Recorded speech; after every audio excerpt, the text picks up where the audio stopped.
This is a small model that I just upgraded. This was a small model that I made long time ago, and cute little diner with a nice interior. So take a look at the interior. But I've had this around for a long time, and I thought it was pretty dull.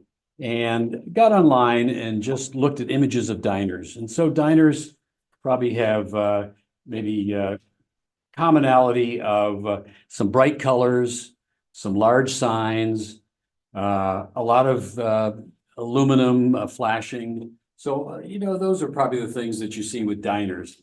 And so I sort of took this back to the workbench, and what I want to talk about is where do you get your signs? And so I got online and just Googled images of diners and came up with dozens of signs of diners. And so took this one that I liked and scaled it, and so you could choose all sorts of signage for your models and your structures. And then I sort of was going to make it a trackside diner, and so got online, and you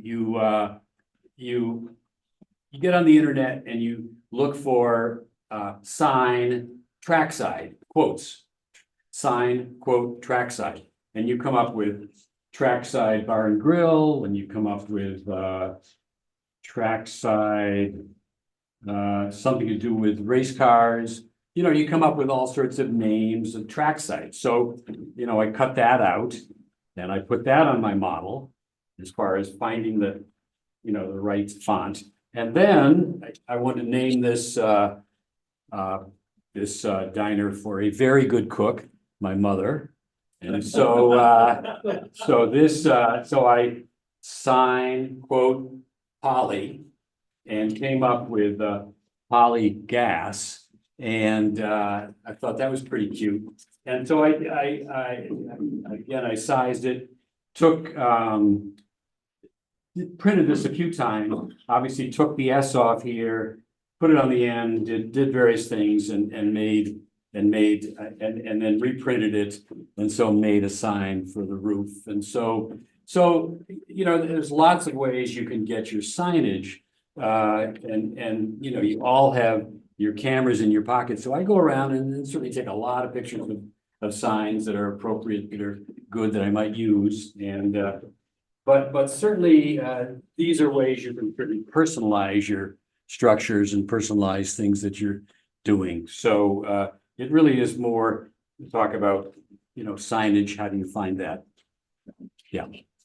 I should point out that diners were actually manufactured in company shops. Worcester Dining Car Company was probably one of the most famous ones. And, they designed diners from standard designs, and they were prefabricated kind of like mobile homes. Yeah. Yeah. So, what do you print it out? You print on regular paper? Regular paper. And how do you glue it on? So I just use Aleene's tacky glue.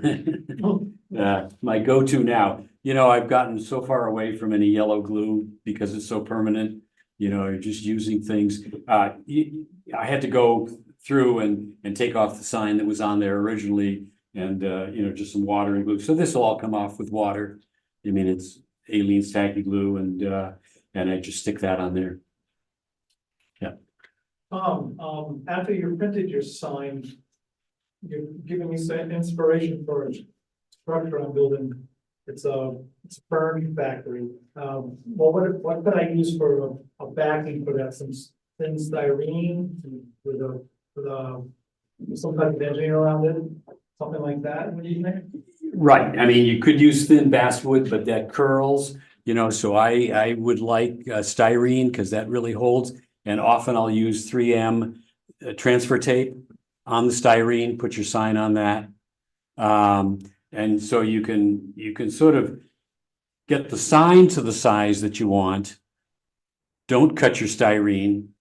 Put that on the styrene, then cut around the styrene around the sign.